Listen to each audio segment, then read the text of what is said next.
بسم اللہ الرحمن الرحیم رب اشرح لی صدری ویسر لی امری واحلل عقدۃ من لسانی یفقہوا قولی۔ اگر آواز ذرا بڑھا سکے تو۔ آپ قرآن مجید میں موجود واقعات سن رہے ہیں، قصہ ایک بادشاہ کا، فرعون کا واقعہ آپ سن رہے ہیں، جس کا اب تک کا خلاصہ کیا ہے؟ یہی کہ فرعون نے موسیٰ علیہ السلام کی بات نہ مانی، اللہ تعالیٰ نے اپنی نشانیاں دکھائیں، عذاب نما نشانیاں دکھائیں۔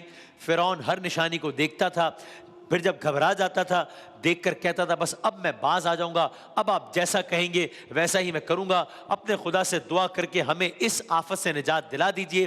ہر دفعہ اس نے اس نشانی سے، اس عذاب نما نشانی سے نجات پائی موسیٰ علیہ السلام کی دعاؤں کے نتیجے میں۔ ہر دفعہ نجات پانے کے بعد اس نے وعدہ خلافی کی، پھر اللہ نے ایک اور نشانی دکھائی، پھر اس نے وعدہ کیا، پھر مکر گیا، پھر نشانیاں دکھائیں، پھر وعدہ کیا، پھر وعدہ خلافی کی۔ یہ سلسلہ چلتا رہا۔ اس سارے سلسلے کا خلاصہ ایک قرآن کی آیت کے ترجمے کی صورت میں سن لیجئے۔ کیا کہا؟ ہم نے موسیٰ علیہ السلام کو اپنی نشانیاں دے کر فرعون اور اس کے درباریوں کی طرف بھیجا تو انہوں نے کہا میں پروردگار عالم کا بھیجا ہوا ہوں۔ جب وہ ان کے پاس ہماری نشانیاں لے کر آئے تو وہ ان نشانیوں کی ہنسی اڑانے لگا۔ فرعون نے مذاق اڑایا پہلے، وہ ان نشانیوں کی ہنسی اڑانے لگا، اور جو نشانی بھی ہم ان کو دکھاتے تھے وہ دوسری سے بڑی ہوتی تھی۔ جو نشانی آپ نے سنی، جو نشانی دکھاتے تھے وہ دوسری نشانی سے بڑی ہوتی تھی، اور ہم نے ان کو عذاب میں پکڑ لیا تاکہ وہ باز آ جائیں۔ اب جب عذاب میں پکڑ لیا تو کیا ہوا؟ آیت آگے بڑھتی ہے، وہ کہنے لگے اے جادوگر، کبھی موسیٰ علیہ السلام کو اس طرح مخاطب کرتے تھے، اس عہد کے مطابق جو تیرے پروردگار نے تجھ سے کر رکھا ہے اس سے دعا کر، بے شک ہم ہدایت یاب ہو جائیں گے۔ فرعون کا وعدہ۔ پھر کیا ہوا؟ جب ہم نے ان سے عذاب کو دور کر دیا، نشانیاں ٹل گئیں، جب ہم نے ان سے عذاب کو دور کر دیا تو وہ عہد شکنی کرنے لگے۔ پھر آگے کیا ہوا؟ آگے سنیے۔ فرعون نے اپنی قوم کو پکار کر کہا اے قوم، کیا مصر کی حکومت میرے ہاتھ میں نہیں ہے؟ یعنی ابھی نشانیاں آئی ہیں، موسیٰ علیہ السلام نے درخواست کی ہے، نشانیاں ٹلی ہیں، وعدہ خلافی کی ہے۔ اب کیا کہہ رہا ہے؟ ہم نے ان سے عذاب کو دور کر دیا، وہ عہد شکنی کرنے لگا۔ فرعون نے اپنی قوم کو پکار کر کہا اے قوم، کیا مصر کی حکومت میرے ہاتھ میں نہیں ہے؟ یہ نہریں جو میرے محلوں کے نیچے سے بہہ رہی ہیں، کیا یہ میری نہیں ہے؟ کیا تم نہیں دیکھتے کہ میں اس شخص سے، یہ نعوذ باللہ موسیٰ علیہ السلام کے بارے میں کہہ رہا ہے، کیا تم نہیں دیکھتے کہ میں اس شخص سے بہت بہتر ہوں، جو اس کے الفاظ، جو کچھ عزت نہیں رکھتا، جو صاف گفتگو بھی نہیں کر سکتا۔ شاید موسیٰ علیہ السلام کے بات کرنے کے انداز پر طنز کر رہا ہے، جو لکنت تھی ان کی زبان میں، صاف گفتگو بھی نہیں کر سکتا۔ اس پر سونے کے کنگن کیوں نہیں اتارے گئے؟ یا یہ ہوتا کہ فرشتے جمع ہو کر اس کے ساتھ آتے؟ غرض اس نے اپنی قوم کی عقل مار دی اور انہوں نے اس کی بات مان لی۔ یہ ہے قرآن مجید کی آیات کی صورت میں خلاصہ۔ اب تک جو سارے کا سارا یہ واقعہ بیان کیا اس پر۔ اب آگے بڑھتے ہیں، داستان آگے بڑھ رہی ہے۔ ہم نے کل عرض کیا کہ اب فرعون بدبخت کچھ ایسا کرنے کا ارادہ کر رہا ہے جو حیران کن ہے۔ وہ کیا ہے؟ اور کل ہم نے عرض کیا کہ یہ اتنا کچھ تو کر چکا، جو کچھ میں نے بھی بیان کیا آیات کے ترجمے کی صورت میں، اب اس سے زیادہ وہ کیا کرے گا؟ یہی کرے گا نا کہ پھر سے وعدہ خلافی کر لے گا؟ نہیں، یہ بدبخت اب اس سے آگے کا کچھ سوچنے لگا۔ وہ کیا طے کیا فرعون نے؟ اس بدبخت نے اب موسیٰ علیہ السلام کو قتل کرنے کی پلاننگ کرنا شروع کر دی، موسیٰ علیہ السلام کو مارنے کی پلاننگ کرنا شروع کر دی۔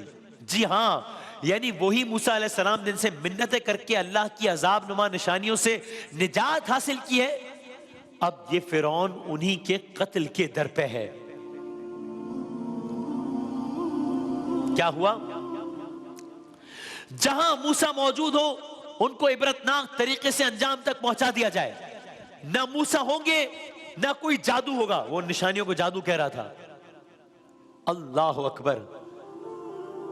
فرعون کے دربار سے فرمان جاری ہو گیا موسیٰ علیہ السلام کے قتل کا۔ دربار کا عجب منظر ہے۔ اب ظاہر فرعون نے کہہ دیا تو بات ختم ہو گئی نا، وہ تو بادشاہ تھا، بادشاہ کہتا اپنے آپ کو خدا کہتا تھا وہ، یعنی اب اس آرڈر پر عمل ہونا ہے نا، پھر وہ عمل کر سکے نہ کر سکے الگ بات ہے، کامیاب ہو نہ ہو الگ بات ہے، لیکن اب بادشاہ نے کہہ دیا ہے تو ظاہر ہے کس کی مجال ہے کہ فرعون کے آگے کچھ کہے؟ مگر ایسا نہیں ہوا، ایسا نہیں ہوا۔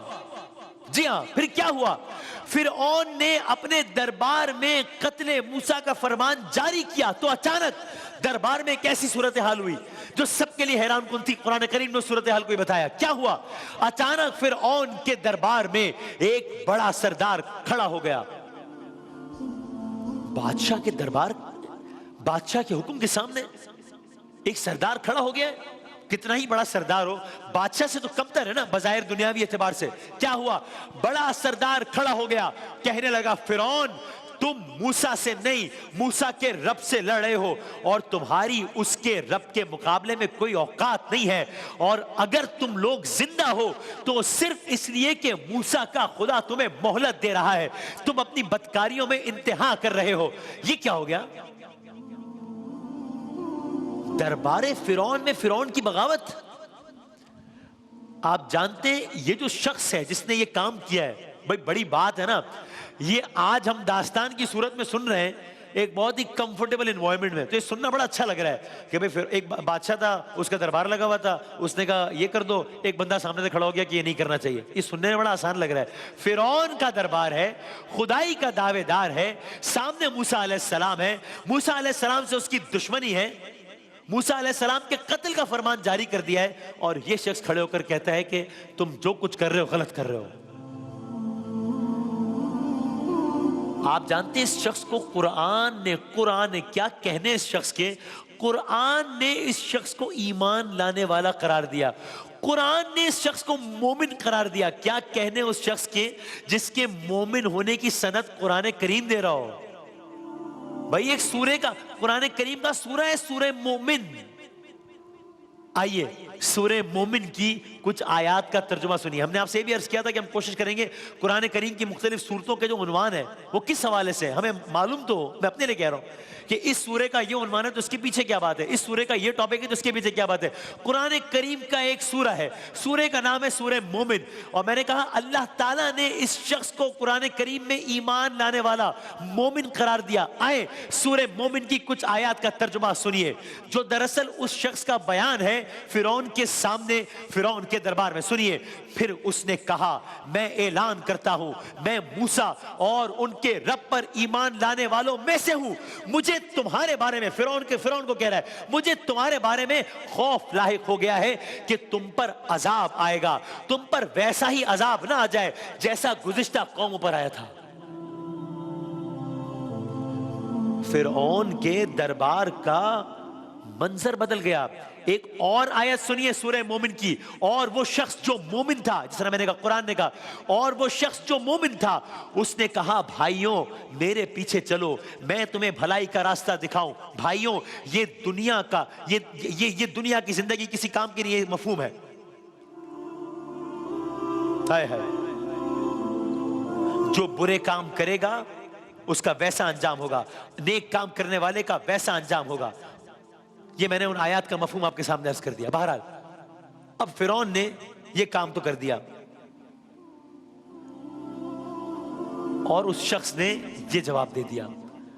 فرعون کا رد عمل، فرعون اس مومن سردار کی تقریر سے پریشان ہو گیا، سخت پریشان ہو گیا، یعنی کہہ لیجیے ڈیفینسو پر آ گیا۔ کہنے لگا میں تو تم لوگوں کے بھلے کے لیے کہتا ہوں، بس مجھے ڈر ہے کہ موسیٰ اپنے جادو کے ذریعے سے، نعوذ باللہ، موسیٰ اپنے جادو کے ذریعے سے تم کو تمہارے دین سے نہ پھیر دیں، تمہارا اقتدار تم سے نہ چھین لیں۔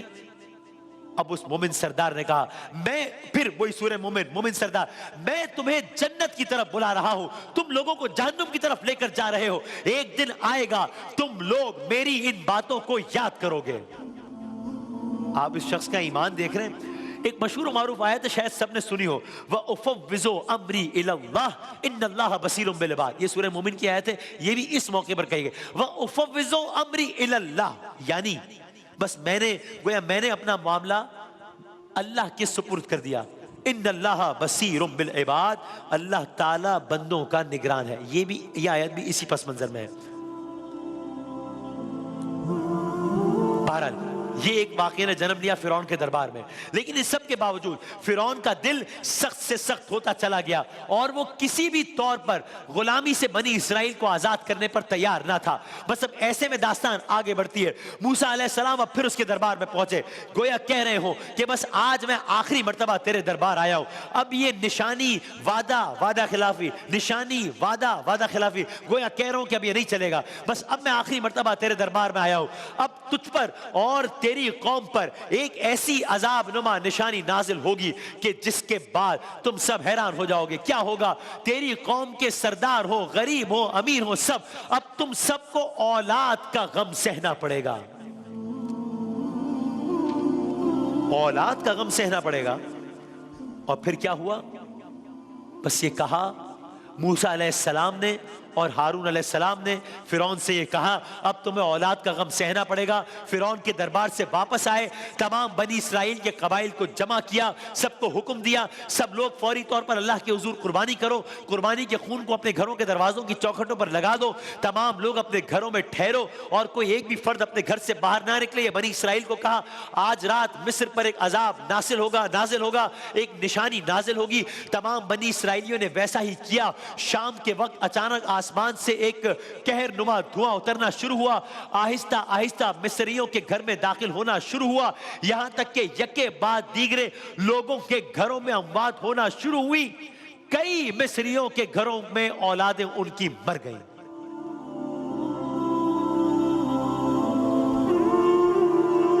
آج مصر کا ایک نیا عالم ہے کہ وہ مصر جس نے کل خون کی نشانی دیکھی تھی، وہ مصر جس نے ٹڈیوں کا حملہ دیکھا تھا، وہ مصر جس نے مینڈکوں کا حملہ دیکھا تھا، وہ مصر جس نے دھوئیں کا حملہ دیکھا تھا، آج اپنے گھروں میں اپنے پیاروں کی اموات دیکھ رہے ہیں۔ بس